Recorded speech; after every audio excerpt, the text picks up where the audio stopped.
성경 보겠습니다. 출애굽기 11장 1절입니다.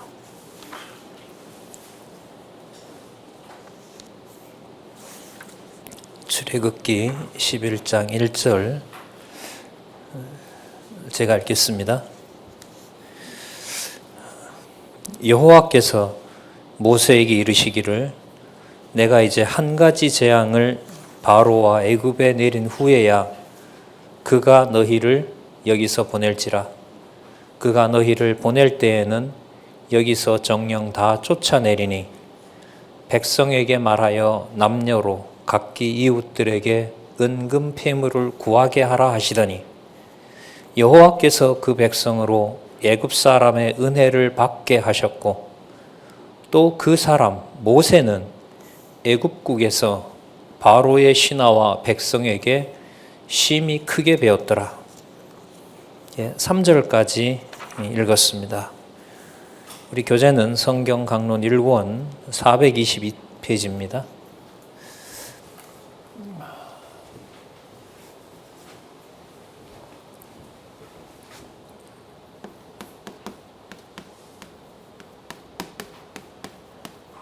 자, 우리 개론 살펴본 다음에 우리 본문에 기록된 말씀들을 확인하도록 그렇게 하겠습니다. 제가 이게 2장을 썼죠. 앞에 1장이 있었겠죠. 이걸로 봤을 때 창세기 1장에서부터 36장까지 내용이 나왔겠네요. 1장 제목은 뭐냐 하면 여호와의 언약 섭리죠. 그리고 여호와의 언약 섭리를 가장 잘 여호와의 이름에 드러나는 바로 거기에 초점을 맞추어서 단락을 나누었던 것도 우리가 살펴보았고요. 모든 사건들, 그래서 1장부터 36장까지 살펴본 수백은 아니겠네요. 수백 가지? 장마다 한 3개 정도가 있으면 한 100여 개가 넘는 거예요. 자, 그러면 한 그 100여 가지 이상의 사건들의 연결이 인간을 넣어서는 연결이 된다, 안 된다? 안 된다는 거 어쨌든 뭐 그 질문을 저도 하지 않았고 여러분들도 하지 않았으니까요. 우리는 다 확인을 했던 겁니다. 자, 그러면 그 내용에서 자손 땅 통치 언약을 이스라엘 열조들에게 언약하셨고 또한 보호하시고 이루실 준비를 하시는 것을 우리는 모두 확인을 했습니다. 자, 그 다음에 2장 창세기 37장에서부터 민수기 30장까지 첫 번째 언약인 자손 언약을 성취하시는 것을 여호와께서 주관하시기 때문에 섭리라는 말이 중요하다고 그랬죠. 이 섭리라는 말의 비밀이 이 성경 신학을 통해서 저는 확증이 됐다고 봐요. 왜냐하면 창세기부터 계시록까지 모든 수천 가지 사건을 주어를 여호와로 놓는다는 게 쉬운 문제가 아닙니다. 모세가 주어가 되고 아브라함이 주어가 되고 이삭이 주어가 되는 문법이 있는데 그 모든 것을 의미 중심으로 여호와를 의미상의 주어로 또 그것이 목적으로 증명한다는 것은 결코 쉬운 일이 아닙니다. 자, 그래서 우리는 창세기 37장에서부터 지금 공부하고 있는 내용이 출애굽기 18장까지 언약 자손의 번성, 약속하신 대로 바로 애굽 땅에서 번성하게 하셨고요. 애굽 땅에 머물러 있으면 번성이라고 말할 수가 없어요. 이 구조로 보면. 이 번성은 애굽에서 나온 이스라엘 백성이라는 의미에서 이 백성에게 허락하신 또 언약하신 내용이 이루어졌기 때문에 그 이루어진 사실이 번성으로 드러나서 우리는 그것을 언약 자손의 번성이라고 우리는 이해할 수 있고요. 그걸 이제 창세기 37장에서부터 출애굽기 18장까지 저희들이 확인하고 있습니다. 먼저 1과 2에서 우리가 확인한 내용은 뭐였냐 하면 자, 창세기 37장에서부터 50장까지 자손의 보호와 형통이었습니다. 자, 이제 좀 기억력을 우리가 되살려 볼게요. 보호와 형통은 1번 자손을 보호하고 형통하는 거였다. 아니다. 궁극적인 목적은 여호와의 이름이 한 번도 보호받지 않는 적이 없다. 몇 번이었어요? 2번이었어요. 포항성진교회 역사도 여기서 딱 정리가 되죠. 이제까지 다가온 일. 오늘 우리 결혼식 잠시 참여하고 왔잖아요. 어쨌든 현상적으로 여러 가지 일로 마음이 우리 기준으로 흡족하지 않는 그런 어떤 좀 면이 있었죠. 신부인 어머니한테도 좀 환하게 제가 100% 못 웃겠더라고요. 그래서 이제 일단 하여튼 따뜻하게 그렇게 받고, 신부도 시작하기 전에 한번 가서 봤는데 제가 막 울컥하는 거죠. 다른 게 아니라 이제 글쎄 이런 말 하면 나중에 그분들 뭐라 할지 몰라도 말씀 운동에서 이렇게 잘 컸는데 진리와 함께하는 사람을 하나님이 안 붙여주시나? 이렇게 순간 내 극히 자기중심적이죠. 그렇게 했습니다. 어쨌든 여러분, 과거 일, 지금 일, 앞으로 일어날 일을 우리가 창세기 37장에서부터 창세기 50장까지의 수십 가지 사건에서 성경 본문이 읽히는 것은 여호와를 주어로 삼았기 때문에 가능한 것처럼, 앞으로 남아있는 포항성진교회 역사도 여호와의 이름이 보존되는 것이 주의 몸된 교회의 비밀입니다. 이걸 우리의 어떤 지나온 실력으로 증명할 수 있을까요? 없을까요? 보존할 수 있을까요? 없을까요? 없습니다. 더 철저하게 합니다. 각자 다 공부를 하셨으면 각자 다 하나님께서 인간적으로 흔들어 놓습니다. 흔들어야 머릿속에 잡것들이 다 떨어지거든요. 그리고 성령의 열매가 맺히게 하는데, 진리에 대한 탐구 없이는 절대로 맺혀질 수가 없습니다. 그게 우리가 창세기 37장에서부터 50장까지 자손의 보호와 형통에서 확인한 겁니다. 자, 그 다음에 2번 출애굽기 1장에서부터 10장까지 요전에 있었던 내용이죠. 자손의 생육과 도전도 매 사건마다, 오늘도 여러분 1절에서부터 3절 읽었잖아요. 거기에 두 사건의 주어가 전부 누구로 나왔습니까? 여호와께서예요. 그래 여러분, 이른바 모세오경에서요, 창세기, 출애굽기, 레위기, 민수기, 특히 출애굽기, 레위기, 민수기, 신명기에서 어떤 표현을 확고히 하셔야 되냐면, 제가 다 찾아보기도 했는데요, 특히 출애굽기에서부터 민수기까지 여호와께서 모세에게 일러 가라사대라는 것으로 전부 시작합니다. 그러면 여러분, 성경을 문법적으로 보더라도 누구 존재 계시가 맞아요? 그럼 교회는요, 주의 몸된 교회는요, 저 장로님을, 저 권사님을 주어로 놓고 시작이 된다는 걸까요? 아닐까요? 안 되는 거예요. 올 수가 없어요. 그러니까 여호와라는 것을 여러분, 그렇다고 이름을 강조하고 목소리를 높인다고 여호와 중심이 저절로 돌아옵니까? 아니죠. 절대로 아니에요. 그 엄격한 사실을, 그 엄격한 여호와 계시 사실을 우리는 출애굽기 1장에서부터 18장까지 내용에서, 지금 우리가 한 번 남았으니까요, 여호와의 그 마지막 최후 심판이 이제, 최후 도전이 이제 한 번 남았으니까 9번의 과정을 통해서 모세에게 누가 지금 이 일을 해나간다는 걸 확인시켜 주셨어요? 여호와가 하신다는 걸 확인시켜 주셨잖아요. 7번째에서는 모세 입에서 나오죠. 내가 이 말을 해도 너희들이 안 보낼 줄 내가 안다.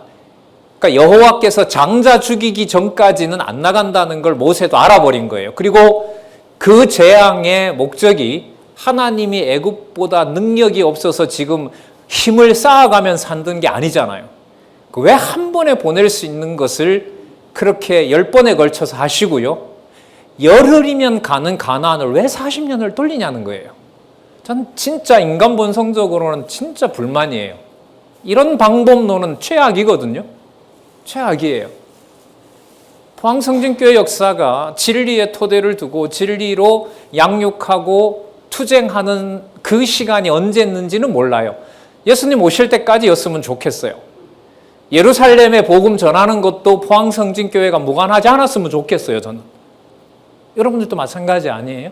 그럼 언제까지 지속할런지는 몰라도 주의 몸된 교회라면은 그 진리의 말씀에 여호와의 이름을 깨닫게 하고 여호와의 이름이 교회에 주관해가는 진리의 시작이라는 것을 확증해 주는 것은 여호와의 방법으로 하세요. 신앙이 자라고 신앙에 어떤 연륜이 쌓인다고 하는 것은 어떻게 보면 간단해요. 여호와께서라는 말을 믿어지게 하는 믿음으로 남에게 전달할 수 있고 소개할 수 있는 거면 만족한 거죠. 근데 이게 진짜 사람 마음대로 안 되게 하신다는 거 우리는 모세 사건을 통해서 모세를 바로에게 보이는 사건에서 살펴봤죠. 그럼 마지막 최후는 더더욱 더하죠. 진짜 누구 이름을 위해서 하실까요? 여호와 이름을 위해서 하시는 거죠. 그 방법이 여러분 어떻게 될런지는 우리가 상상하는 이상으로 여호와께서 하시는 겁니다. 그래서 이렇게 진리의 말씀으로 무장하게 하고 또한 기억나게 하고 그때 접하는 사건에서 여호와라는 이름 하나만 탁 남도록 하시는 방법이죠. 참 모질고 뭔가를 어떻게 계략과 수작을 부릴 수 없는 방법을 여호와께서 다 주관해 가시는 겁니다. 거기에 여러분 진리의 말씀이 함께 하지 않으면 모든 동력이 다 차단됩니다. 그걸 여태까지 포항성진교회나 교회다 동력자협회가 상당 부분 소홀했다는 거죠. 어떻게 보면 코로나 3년은 많은 주의 동력자들이, 성경신학 동력자들이 비축하는, 제 기준에서는 좀 더 하셨으면 좋았을 텐데 어쨌든 하나님께서 각자 서로 확인하는, 여기도 그랬지만은요, 여기는 저도 1년에 한 번씩 뵙고요, 이제 후반부부터 그랬고, 곳곳에 보면 자발적인 공부 모임들이 많이 생겨난 것은 성령께서 그렇게 하신 일이라고 봅니다. 자, 그러면 세 번째, 백성을 해방시키고 백성을 보호합니다. 이제 보호 장소는 어디냐면 바로 광야죠. 그러니까 광야 생활 40년을 할 수 있는 준비를 여호와께서 다 준비를 하세요. 그리고 광야 생활 출발이 무엇과 관계가 되냐면 출애굽기 19장부터 레위기까지 기록되어 있는 내용이 있어요. 뭐죠? 시내산 언약. 시내산 언약이에요. 그러니까 백성을 완벽하게 해방시켜서 내 백성임을 확증해 주는 내용이 바로 시내산에서 내 백성이라는 것을 무엇으로 주시는 거죠? 법으로 주시는 거죠. 우리가 이 땅에 태어나서 대한민국 국민인 것을 헌법이 보장해 주는 것하고 똑같은 구조여야 돼요. 광야에 나왔고 가나안으로 가는데 바로의 명을 따를 수는 없는 거 아니에요. 이제 완전한 백성으로 벗어났으니까. 그게 바로 여러분 이제까지 하나님께서 숨겨 놓으셨던 1.1획이라도 모두 여호와께서 주시는 법이고 여호와께서 그 법을 집행하신다는 사실을 성경신학을 통해서 지금 이 시대에 여러분들도 많이 들으셨겠지만 바로 그 일을 통해서 확증이 됩니다. 오래전에 계획한 건 아닌데 언제를 기회를 저는 보고 있었는데요. 한국에서 그 보수 신학을 연구하는 가장 권위 있는 기관이 그 온누리교회 횃불회관에 있습니다. 바로 기독교 학술원입니다. 거기에 모든 보수 신학자들, 총장들, 그리고 기독교 대학 총장들이 다 거기에 멤버들입니다. 대한민국 학술원과 같은 데입니다. 제가 엊그제 거기 지금 회장으로 계신 분을 만나고 왔습니다.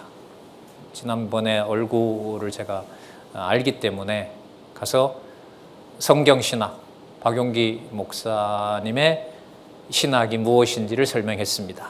이단이 아닌지 경계하시죠. 처음 들어보니까. 전택설입니다. 전택설입니다. 종말론은 어떻게 되나요?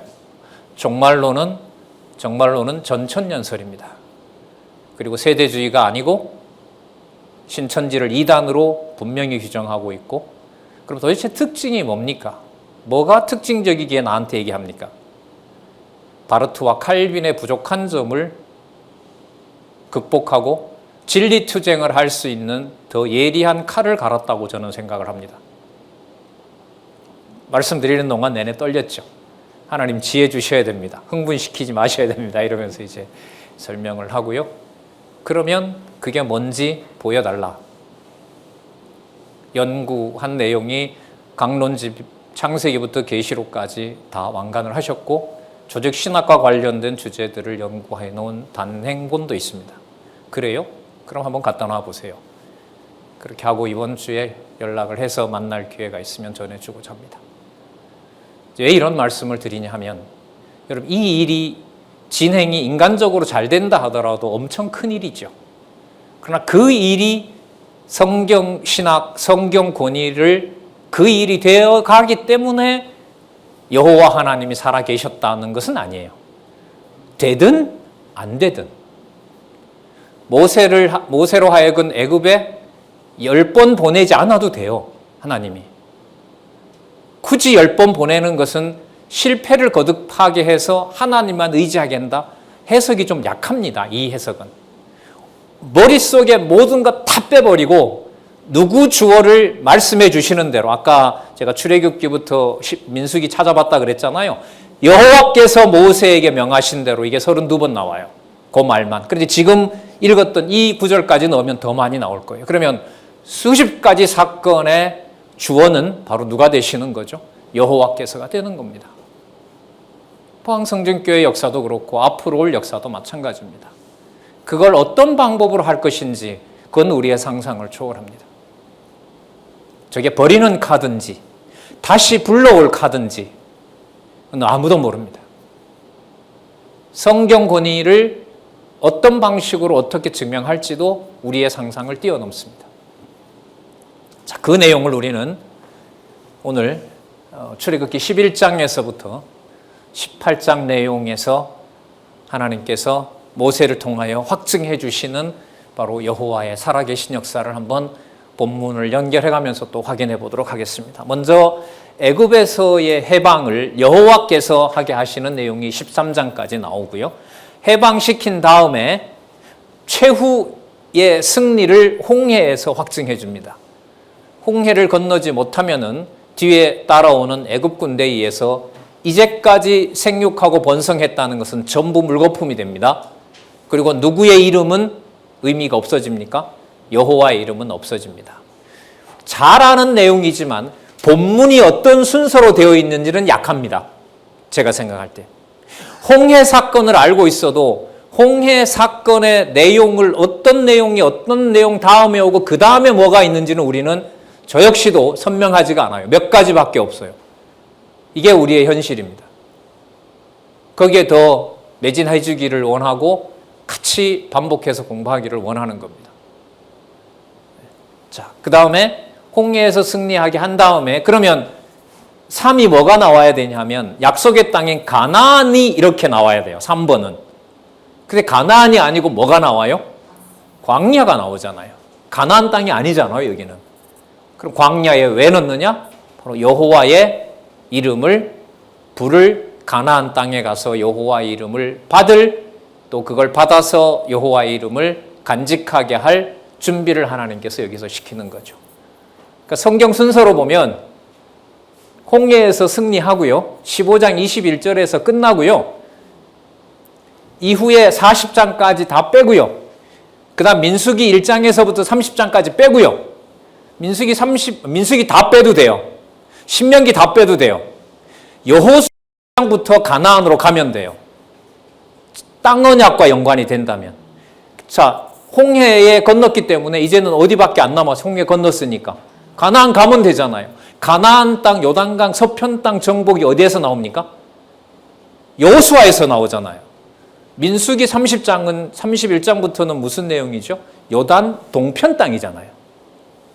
그러니까 자손 땅 통치 그 세 가지 내용만 형식적으로 안다면은 제가 봤을 때는 15장 21절에서 끝내고요. 그 다음 출애굽기 다 빼고 민수기 빼고 신명기 빼고 여호수아 1장부터 가면 돼요. 왜? 홍해에서 나와서 어디로 가면 되니까. 그렇죠. 근데 그 내용이 왜 들어가냐 이겁니다. 왜 들어가는지 답은 나와요. 누구 이름 계시가 목적이니까. 그렇게 보시면 돼요. 예? 그 내용들을 우리가 이렇게 세뇌시킨다고 되는 문제는 아니에요. 그날 주시는 오늘 나오죠? 만나를 먹게 하시는 것처럼 그때 공급해 주셔야 돼요. 여러분 이건 24시간 물리적 시간을 말하는 건 아닙니다. 어떤 사람은 괴로워서 그게 3일 갈 수도 있고요. 어떤 사람은 10년 갈 수도 있고요. 그 정해진 하나님의 그 시련을 주시는 기간을 하나님의 말씀으로 공급해 주셔야 되는 거죠. 그래서 우리가 신약에서 그러죠. 카이로스와 크로노스. 카이로스는 하나님이 정한 시간, 크로노스는 인간이 정한 시간. 근데 성경 읽으면 그게 이렇게 충돌이 돼요. 그렇게 탁 나눌 수가 없어요. 하지만 분명한 것은 오늘도 나오지만 그때에 이런 말이 많이 나옵니다. 그때에 누구의 이름을 이런 방법으로 보여줄 그때에 이렇게 접속사가 나타납니다. 자, 그럼 우리 먼저 11장에서부터 12장 20절까지 최후 도전을 예고하는 데서 여호와의 이름이 어떻게 드러나는지 한번 살펴보도록 하겠습니다. 아까 우리 1절에서부터 3절까지 먼저 봤지요. 최후의 재앙을 예고하는 거. 자, 주어 우리 확인을 했습니다.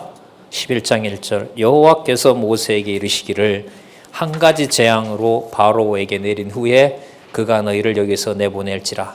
여러분 그 다음에 보면은요. 여기서 정령 다 쫓아낸다 그러죠. 여러분 그냥 나가는 게 아니고요. 쫓아낸다 그랬어요. 이게 여러분 요 말 그대로 약속이 되어 있습니다. 나가게 된다가 아니라 쫓아낸다고 약속이 되어 있다고요. 예습하신 분들은 찾아오셨을 것이고 예습을 안 하신 분들은 안 찾아오셨기 때문에 제가 찾아온 것으로 제가 말씀을 드립니다.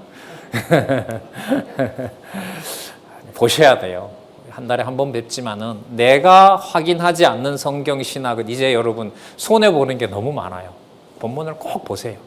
조금이라도 보시기 바랍니다. 출애굽기 6장 1절, 그 다음에 출애굽기 12장 33절, 나중에 이건 이루어지는 내용이죠.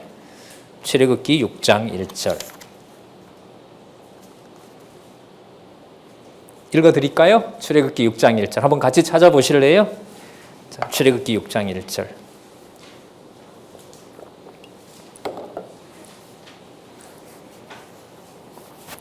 여호와께서 모세에게 이르시되 이제 내가 바로에게 하는 일을 내가 보리라. 강한 손을 더함으로 바로가 그들을 보내리라. 강한 손을 더함으로 바로가 그들을 그 땅에서 뭐 하리라? 뭐 이런 것까지 언약 성취냐? 그럼 어떻게 해요? 뭐라고 얘기해요? 이런 것도 성취 이렇게 되는 건데. 참. 자, 계속 보겠습니다. 그리고 2절에 보시면 은금 폐물을 가지고 나온다고 이거 누구한테 약속했죠? 아브라함에게 이미 약속한 내용입니다. 자, 그 다음에 3절에 보시면 여호와께서 그 백성으로 애굽 사람의 은혜를 받게 하셨고, 바로 이게 그 은금 폐물을 이스라엘 백성들에게 애굽 사람들을 주면서 바로는 쫓아내고 그 사람들은 빨리 챙겨서 가라고 은금 폐물을 주도록 하는 겁니다. 여러분 창세기 15장 14절에 창세기 15장이면 누가 나오는 사건입니까? 아브라함이죠. 15장 14절에 이미 약속했고요. 그 다음에 나중에 여러분 출애굽기 12장에 가면은요. 출애굽기 12장 35절과 36절에 가면 요 내용이 그대로 이루어집니다. 그러면 제가 지금 말씀드린 게 세 부분이죠. 창세기 15장에 약속했고 500여 년 전에, 그리고 지금 이 2절에 나타났고 앞으로 12장 35절에 가면 이게 또 그대로 이루어집니다. 저도 놀랐는데요. 창세기와 출애굽기의 그 사건 있죠. 여기 적어도 출애굽기 18장까지 여기 광야에서 보호까지 그 말씀들을 보면 열조들에게 언약한 것이 문자 그대로 이루어지는 것이 굉장히 많습니다. 근데 이 부분을 안다고 생각하고 본문을 안 봤더라고요. 안 봤어요. 그러니까 안 보고 가끔씩 보다 보니까 그게 앞에 있었는지 뒤에 나오는지 별로 관심이 없어진 거죠.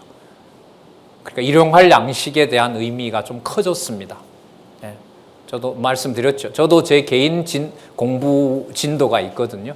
그거는 좀 시간 구애를 안 받고 해보려고 하는데 사실 잘은 안 돼요. 뭐 이렇게 강의가 많고 또 써야 될 것도 많고 이렇게 해서 하는데, 하여튼 조금이라도 그 연결의 감을 좀 이어가고 싶은 거예요. 글쎄요, 모르겠어요. 여러분들이 인간적으로 당신이야 그런 삶이었겠지만 나는 내가 그렇게 되나? 다 인간적인 얘기죠. 하나님께서 40년 동안 만나를 하나님이 내려주시잖아요. 뒤에 나오죠. 부족한 자도 없고 뭐예요? 남는 자도 없더라. 남는 것도 없고 결핍된 것도 없더라고 하시니까요. 그 약속을 하나님께서 저는 꼭 이루어 주셨으면 하는 거죠. 자, 볼게요. 1장 4절에서부터 10절. 모세가 바로에게 재앙을 경고하고 지난 일을 회고합니다.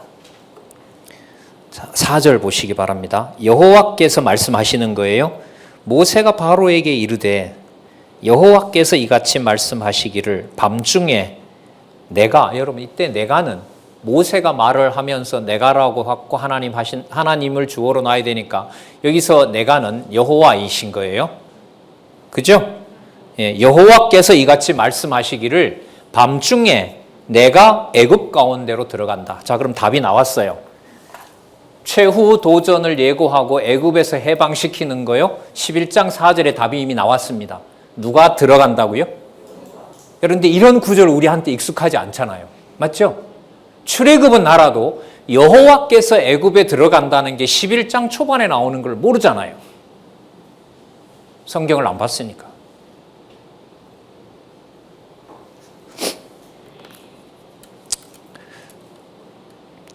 결과는 5절에 처음 난 것은 바로 장자부터 여종의 장자까지 생축에 처음 난 것까지. 아, 그럼 모세가 알겠네요. 끝난다 이제. 끝난다. 이제 훈련을 다 받았잖아요. 오고 가면서 이제 하나님께서 마무리하시려는가 보다 알겠죠. 7절. 그러나 이스라엘 자손에게는 사람에게나 짐승에게나 개도 그 혀를 움직이지 않게 한다. 자, 여러분, 이게 여호와가 들어갔으니까 마무리를 누구 기억나게 하는 게 마무리여야 돼요? 그게 나온단 말이에요, 성경에. 참 신기하게. 보세요. 여호와가 애굽 사람과 이스라엘 사이에서 구별하는 줄을 너희가 알리라. 이 본문도 모르시죠? 익숙하지 않잖아요. 성경이 이렇게 여호와로 시작해서 여호와의 목적이 들어가 있어요. 여러분, 구별하는 거 뭐예요? 거룩성. 이스라엘 백성을 애굽에서 데리고 나와서 내 백성 삼겠다는 게 약속이었잖아요. 여기 나오죠? 애굽 사람과 이스라엘 사람 사이에서 뭐 하는 줄 안다? 구별하는 줄을 알리라.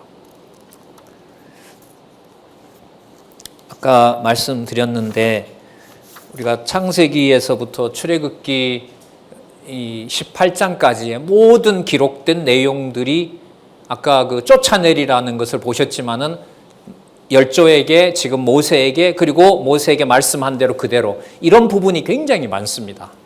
자, 하나 더 확인을 할게요. 그 옆에다 메모하시고 보시기 바랍니다. 9장 4절. 출애굽기 9장 4절 한번 볼게요. 이게 이미 약속이 되어 있어요. 그 악지를 줄 때 이스라엘 백성들의 생축들은 죽었어요? 안 죽었어요? 안 죽었죠. 이미 그때 약속하셨고 보여주셨던 거예요. 제가 9장 4절 읽어보겠습니다. 또 주어는 명확하죠. 여호와가 이스라엘의 생축과 애굽의 생축을 뭐하여? 그렇죠. 이게 여러분 생축이 중요해서 구별하는 걸까요? 아닌 거예요. 구별된 신 거룩성을 보여주시려고 한 거죠. 포항성진교회의 예를 들면 인간적으로 아주 고린도 교회처럼 몹쓸 일들이 많이 벌어지고 분당이 생기고 사실 분열되어 있잖아요. 어쨌든 그런 일들이 생기면서 여호와 하나님의 이름이 드러난다고 하는 것은 우리가 정리를 할 수가 없어요. 그냥 안 잡아주면 떨어지는 거예요. 그냥 무섭죠, 사실. 이제까지 수십 년 왔는데 어떤 사건이 내 마음에 안 들어서 교회 가기 싫어진다? 지체들을 만나고 싶어 안 해진다? 그거보다 두려운 게 어디 있어요? 제가 오늘 그 신부 보면서 10대 때 여기서 같이 뛰어놀았잖아요. 저희 애들처럼. 우리 여기 오늘 신혜경 선생님 나왔는데 제가 그 아들 둘이다 보니까 참 못 키웠어요. 방법론적으로 보면. 매질도 사실 하고요. 그게 약간 이래 오버랩이 되더라고요. 그때 그러지 말았어야 되는데 그 순간 스쳐 지나가는 거예요. 그러니까 하나님께서 하나님의 방법으로 그 교회의 거룩성을 하나님 자녀되게 하는 거룩한 방법은요, 우리의 상상을 초월합니다. 몇 자 이렇게 먼저 알고 여러분에게 전한다고 글쎄요, 적어도 지금 그렇게 정리하지는 않습니다. 간곡하게 같이 봐주기를 원하고요. 간곡하게 그 말씀을 그대로 함께 전할 수 있었으면 좋겠다는 거고, 지금 아슬아슬하잖아요. 하나님께서 모세에게 그냥 툭 던져놓고 너 알아서 출애굽 시켜라고 하는 것도 하고요. 그때마다 계속 막잖아요. 이 마지막 올 때까지. 가라고 해놓고 막아버리고, 가라고 하고 그 사이에 가는 동안에 바로 마음은 강팍하게 하고. 그런 여러분 교회의 역사를 우리가 어떻게 우리 머리로 정리를 합니까? 그냥 말씀만 안 떠나게 해주셨으면 좋겠어요. 그런 거 다 그냥 진짜 인간적으로 필요 없어요. 배웠다는 자존심, 자존감과 나는 어느 정도 축적되어 있다는 지식으로 내 뭔가의 신앙 행위를 정당화하려고 하는 거. 제가 스스로 감금됐잖아요. 한 열흘 동안 스스로. 두고두고 제가 간증을 할게요. 맨날 뭔 생각이 다르게 복잡하게. 세고 최고의 해변이라는 와이키키 해변 300m 앞에서 한 번도 몸을 물에 못 담그게 하고, 그리고 온갖 생각과 시험이 몰려오고, 참 진짜 인간 별 수 없더라고요. 자, 그러나 소원은 하나 있었어요. 끝장이 뭔가가 나더라도 하나님 여호와라는 이름은 두셔야, 인간적으로 너무 제가 손해 아닙니까? 자, 그런데 이게요, 지금 출애굽 시켜서 시내산 앞에까지 갈 때까지 여러분 2개월이 걸리거든요. 2개월이. 홍해를 건너서 시내산 앞에서 여호와 백성임을 확인하는 법을 받을 때까지, 아니 한 달 남짓 걸려요. 한 달 남짓. 그 사이에 엄청난 일들이 벌어져요. 그러니까 매일 일인 거예요. 매일. 풀어주면 죽이려고 그러고, 풀어주면 원망하고, 또 풀어주면 또 모세와 아론 죽이려고 그러고, 돌로 들러 치려고 그러고, 하루에도 몇 건씩 일어난 그런 사건들이 등장하거든요. 자, 거기에서 여러분 여호와의 이름을 모세를 통하여 알려주지 않는다? 못 살아남는 거죠. 자, 또 보시자고요. 9장 4절 아까 읽었죠? 생축과 애굽의 생축을 구별하리라.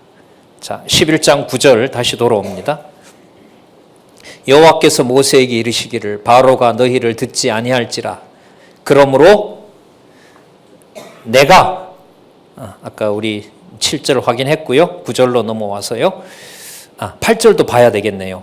왕의 이 모든 신하가 내게 내려와서 내게 절하며 이르기를 너와 너를 쫓는 온 백성은 나가라 한 후에야 내가 나가리라 하고 심히 노하여 바로에게서 나오니라. 아주 희한한 장면이에요. 내가 지금 왔는데 너 안 내어놓을 거다. 그럼 지금 이렇게 말한다고 해서 바로가 내어주면 지금 이날 밤에 일어날 무슨 일이 생기지 않아요? 장자 죽는 일이 안 생깁니다. 그러니까 지금 큰 소리를 모세가 바로에게 치면서도 이 큰 소리를 쳤기 때문에 바로가 내보낸다 안 보낸다, 안 내보낸다는 것을 모세가 알아요. 왜? 누가 애굽에 들어와서 누구를 다 죽여야 되기 때문에. 여호와가 애굽에 들어와서 애굽의 장자를 다 죽여야 된다는 걸 모세는 알고 있는 거예요. 여러분, 이런 사건에서 뭐 예를 들면 애들은 불쌍하다라든지 이른바 도덕적인 감정으로 이 사건을 대할 수가 있겠습니까? 없겠습니까? 없어요. 없습니다. 그게 교회사예요. 참 힘들고 무섭죠. 넘어져요. 사건을 너무 알려고 하면. 그래서 요즘은 대안학교를 안 하는데, 과거에 주말에 대안학교 할 때 부모님들한테, 애들한테 야, 공부는 하라고는 얘기하는데 역사책은 내가 읽으라고 이제는 말을 못하겠다. 왜냐하면 성경을 통해서 하나님이 역사의 주관자인지를 모르면 이 복잡한 내용, 이 근대사, 한국 근현대사를 읽고 정리가 되지 않기 때문에 그렇게 이제 얘기한 적도 있거든요. 그 모세를 여호와께서 언약하신 대로 한다는 이 한 사실을 알게 하기 위해서 바로 이 마지막 관문에서 내가 얘기하는 데는 안 보낸다. 안 보낼 거지만 화를 내고 나오잖아요. 누구의 명으로? 여호와의 명으로.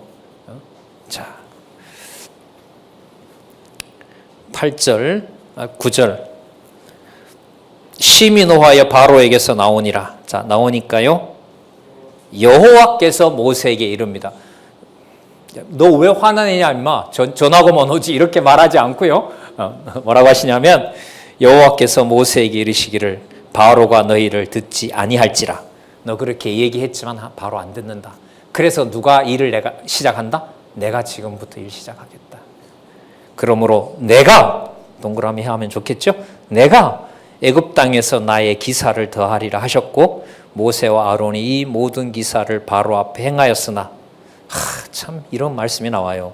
여호와께서 바로의 마음을 강팍게 하셨으므로, 강팍게 해야 안 보내고 내보내지 않아야 장자들을 다 멸하고, 그리고 그 대가로 언약 자손들을 구별해내고,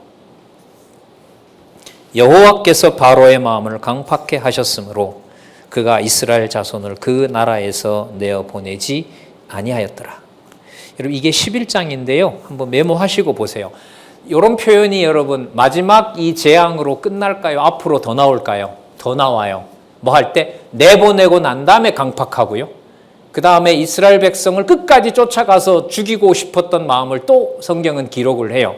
메모하시면 좋겠어요. 13장 15절에 뒤쫓아오는 것과 관련해서 또 여호와께서 강팍하게 하십니다. 13장 15절에도 나오고요. 14장 4절에도 나옵니다. 여러분, 알려드리는 것은 아까 말씀드린 대로 중요한 구절들, 여호와 계시 구절들이 계속해서 어떻게 된다? 반복한다는 거. 그렇게 반복하기 때문에 같이 확인해 주기를 원한다는 의미에서 자, 말씀을 드립니다. 그가 이스라엘 자손을 그 나라에서 보내지 아니하였더라. 마지막 재앙을 준비하시면서 여호와께서 섭리를 계시하시는 내용을 한번 보겠습니다. 자, 먼저 1절에서부터 11절에 보면 모세와 아론에게 양의 피와 무교병을 먹는 방법을 알려줍니다. 여러분, 이 내용이 왜 나와야 되죠? 앞부분에 뭐 한다 그랬어요? 이스라엘과 애굽을 뭐 한다 그랬어요? 그렇죠. 구별한다 했으니까. 이게 바로 연결성이에요. 다른 사건으로 넘어간다. 이거는 연결성이 아니에요. 연결고리가 꼭 있어요. 누구 중심에? 여호와 중심에. 그럼 여러분, 포항성진교회 역사는 인간적으로 보면 단절을 얘기를 할 수 있어요. 이렇게 끝났고 이렇게 끝났고. 그러나 성경을 통해서 교회사를 이끌어 가시는 주 예수 그리스도의 능력으로 보면 한 번도 여호와 이름을 계시하지 않는 적이 없어요. 그 시각을 갖는 것이 신앙의 선배로서 하나님 주신 이 현장에 여러분들이 전 계신다고 봐요.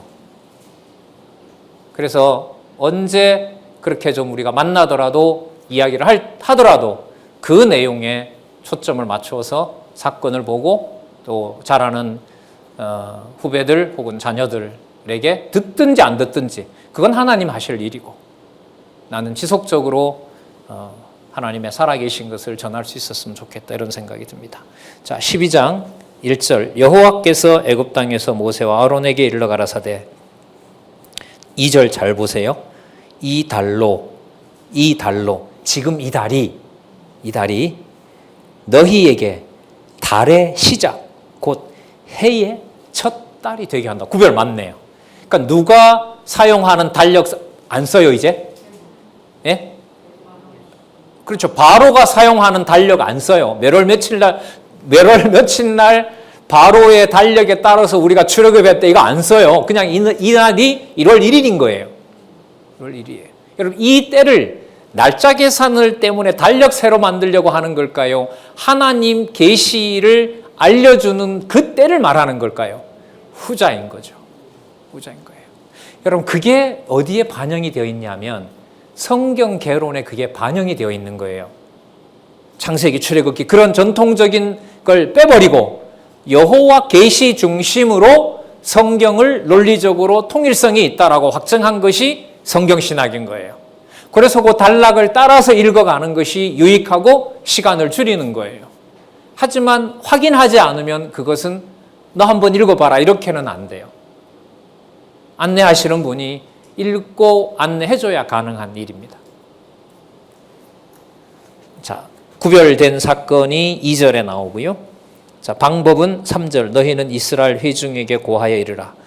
이 답 알려줌지요. 이달 열흘에 너희 매인이 각 사람이 어린 양을 취할지니 각 가족대로 그 식구를 위하여 어린 양을 취하되 그 어린 양에 대하여 식구가 너무 적으면 그 집의 이웃과 함께 수를 따라서 하나를 취하여 각 사람의 식양에 따라 너희 양을 계산할 것이며, 그 한 사람밖에 없는데 한 마리 다 드릴 필요는 없거든요. 그러면 그 규모, 를 잡는지 그것까지 전부 다 그 가족 수대로 정해 주세요. 그 내용이 여러분 11절까지 쭉 나옵니다. 그리고 5절에 보면 흠없고 1년 된 수컷으로 한다 그러고요. 6절에 보면 이달 14일까지 간직하였다가 해질 때, 그러니까 앞으로 지금 보름 후가 되면 이제 시작이 되는 거예요. 자, 그리고 방법 15절 아침까지 남겨두면 안 돼요. 머리, 정강이, 내장을 전부 다 먹어야 돼요. 이거는 싹 먹어야 돼요. 어떤 모습으로 먹어야 되냐 하면 10절에 보면 11절에 허리에 띠를 띠고 발에 신을 신고 손에 지팡이를 잡고 어떻게 먹어야 돼요? 급히 먹어야 돼요. 체해도 상관없어요. 빨리 먹어야 돼요. 누구 이름을 기억나게 하는 거죠? 여호와의 유월절. 이제 새로운 게 시작되는 거예요. 오늘부터 이 일이부터 이제 1월 1일인 거예요. 1월 1일인 거예요. 그러니까 하나님이 정하시는 때는요, 분명해요. 하나님이 왜 그때 그 사건을 일으켰지? 우리가 봤을 때 어떤 다른 일이, 하나님 기준으로 보면은 그 일이 여호와 하나님의 이름을 가르쳐 주기에 가장 좋은 일이기 때문에 그 일이 그때 일어난 거예요. 그때 그 시절에 포항성진교회가 설립되도록 하신 거고요. 앞으로 얼마 갈런지는 모르지만 그 기간 속에 그때 그런 일들을 하나님이 준비해 놓고 있는 거죠. 누구의 이름요? 여호와의 이름을 기억하게 하려고, 그걸 보존하게 하려고. 여러분, 여기 놀라운 얘기가 나옵니다. 이 사건의 의미가, 우리가 지금 계속해서 여호와라는 신을 얘기하고 있는 거잖아요. 그 내용이 또 나와요. 자, 11절부터 읽어보겠습니다. 아까 읽었는데 끝에 보시면 지팡이를 잡고 급히 먹으라. 이것이 누구의 유월절이다? 누구의 유월절이라고요? 여호와의 유월절이라. 이건 내일이라는 거예요. 잔소리 말고 다 따라와야 된다는 거예요. 내일이다. 내가 하는 일이다. 이게 묵지도 말고 따지지도 말고 빨리 따라와라. 이거 아니에요. 자, 그 다음 내가 애굽 땅을 칠 때에 그 피가 너희 거하는 집에 있어서 너희를 위하여 표적이 될지라. 또요, 내가 피를 볼 때 너희를 넘어가리니. 파사흐라 그러죠? 6월절 넘어간다 이거죠. 넘어가는 게 아까 얘기했던 애굽 사람과 이스라엘 사람을 뭐 하는 거다? 구별하는 거다. 이 12절요? 아쉽나요? 볼까요? 예. 내가 그 밤에 애굽 땅을 두루 다니며 사람과 짐승을 물어나고 애굽 나라 가운데 처음 난 것을 다 치고, 맞네요. 지나가면 큰일 날 뻔했네요. 애굽의 모든 신에게 벌을 내린다. 그러면 여러분, 아까 이스라엘과 애굽을 구별한다는 말의 목적이 백성 자체에 있는 게 아니에요. 백성에게 여호와라는 신을 구별해서 알려주려는 거예요. 교회 역사예요, 이게. 포항성진교회 역사가 왜 이렇게 많은 시간을 공부를 하도록 하면서 어려운 시간 속에서 지탱하게 하느냐. 여호와의 이름의 구별성. 우리가 그 방법을 다는 몰라요. 어떻게 하실지는. 그러니까 요즘 뭐 영화나 이런 데서 많이 나오는 말대로 한다면 신들의 전쟁이에요, 이건. 잡신들을 심판하는 역사가 바로 출애굽 사건의 핵심입니다. 그런데 여러분, 출애굽 이러면 100이면 거의 99% 전부 뭐와 관계시켜요? 우리의 구원과 관계시키는 사건으로 봐요. 아니에요. 아닙니다. 이 구절이 있기 때문에 아니에요. 누가 누구를 치는? 참신인 여호와가 거짓신을 쳐내는 일이 바로 출애굽 사건의 본질입니다. 교회 역사의 본질은 뭘까요? 거짓신을 그리스도 아래 처복종시키는 거죠. 모든 그릇된 사상들을. 그리고 여호와의 지식으로 관절부부터 골수까지, 머리에부터 발끝까지 전신 무장을 시키는 것이 바로 교회의 역사이고 또한 성진교회의 역사입니다. 자, 12절 잘 읽어주셨습니다. 강조한다고 저도 강조해놓고 지나갈 뻔했네요. 애굽의 모든 신에게 벌을 내리리라. 왜냐하면 내가 여호와이기 때문에 그렇다. 여호와밖에 다른 신이 없는 줄 내가 알게 하려고 그러겠다. 여러분 6월절에서 이렇게 시작된 사건이 어디까지 계속 나타나죠? 다음에 여호와가 직접 모세에게 얘기합니다. 너희를 쫓아오는 애굽 사람이 전부 물에 수장될 때에 그때의 애굽 사람들이 나를 누군 줄 알리라? 요 얘기가 나오거든요. 앞으로 15장 승리의 찬양을 할 때까지 끌어가는 핵심 구절은 12장 12절입니다. 누구 중심의 해석의 원리가 있어요? 여호와 중심의 해석의 원리가 여기에 있는 겁니다. 명심 우리 같이 하고요. 내가 애굽 땅을 칠 때에 그 피가 너희의 거하는 집에 있어서 너희를 위하여 표적이 될지라. 내가 피를 볼 때에 너희를 넘어가리니 재앙이 너희에게 내려 멸하지 아니하리라. 너희는 이 날을 기념하여 누구의 절기? 여호와의 절기를 삼아 무슨 규례? 영원한 규례의 대대로 미칠지니라. 메모 하나 하고요. 우리 한번 말씀을 드릴게요. 창세기 17장이면 누구 사건과 관계되죠? 어느 정도는 우리가 그려야 되는데 아브라함 7절, 8절, 13절, 19절 7절, 8절, 13절, 19절 500여 년 전 약속 무슨 규례요? 아브라함이 제사 지내는 그 사건을 무슨 규례라 그래요? 영원한 규례라고 얘기해요. 그럼 영원한 규례가 아브라함이 중요하기 때문에 아브라함을 부각시키려고 그 규례를 아브라함에게 준다는 걸까요? 아니에요. 500년 지난 지금 이 경우로 보면 누가 누구의 이름을 구별하는 과정이었다는 거죠. 지난 과정이 여호와의 이름을 여호와의 방법으로 구별하는 과정이었어요. 그 방법을 언약 자손인 이 백성들에게 500여 년 동안 애굽에서 번성하게 하는 방법으로 이제는 애굽에서 나오게 하는 방법으로 얘기를 할 수 있는 겁니다. 그래서 저는 요즘 예수님이 말씀하신 거 있잖아요. 하나도 땅에 떨어지지 않게 하신다는 걸 성경신학에서 확증한다 이 말을 해요. 과감하게. 그러다 보니 이 성경에 반복되는 구절이 나올 때는 이 반복되는 건 여러분 한꺼번에 몰아서 하면 잘 안 보여요. 조금씩 하셔야 이게 들어오더라고요. 그래서 조금이라도 어쨌든 제가 공부하고 싶은 부분은 그대로 좀 하고 싶은데 물론 또 제 마음대로는 안 되지만 그 사건의 핵심이 지금 여기 나와 있는 대로 여호와의 이름과 관련된 영원한 규례를 500년 동안 여호와께서는 언약 자손을 번성하고 언약 자손을 가나안 땅에 보내기 위해서 이 일을 마무리할 때 그걸 무슨 규례라고 다시 확정을 지어요? 영원한 규례로. 영원한 규례의 조항은 모세 보고 만들라고 할까요? 여호와께서 만들어 주실까요? 어디에서요? 출애굽기 19장부터 계명과 율례와 규례와 법도해요.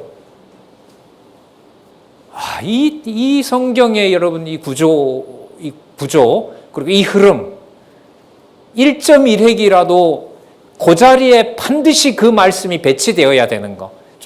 좀 단순한 예를 하나 들게요. 우리는 말을 할 때 나는 성경을 읽었다 이랬을 때 나는 나오고 성경을이 나오고 읽었다가 뒤에 나오잖아요. 그게 우리말 구조예요. 그렇게 해야 돼요. 영어는 나는 읽었다. 무엇을? 말씀을. 그게 그 자리에 있는 거예요. 그러니까 무슨 뜻이냐면 한글은 말씀을 두 번째 놓고 영어는 왜 세 번째 놓느냐. 그래서 그걸 문자론으로 이렇게 싸우고 이러면 안 돼요. 한글로 하나님께서 번역하실 때에는 하나님의 성령의 감동으로 우리 의식 구조에 맞도록 그 말씀을 그렇게 배치하신 거예요. 여러분 이 성경 강론집의 저자가 번역에 신경을 씁니까? 조금 씁니까? 아주 많이 씁니까? 아주 많이 씁니다.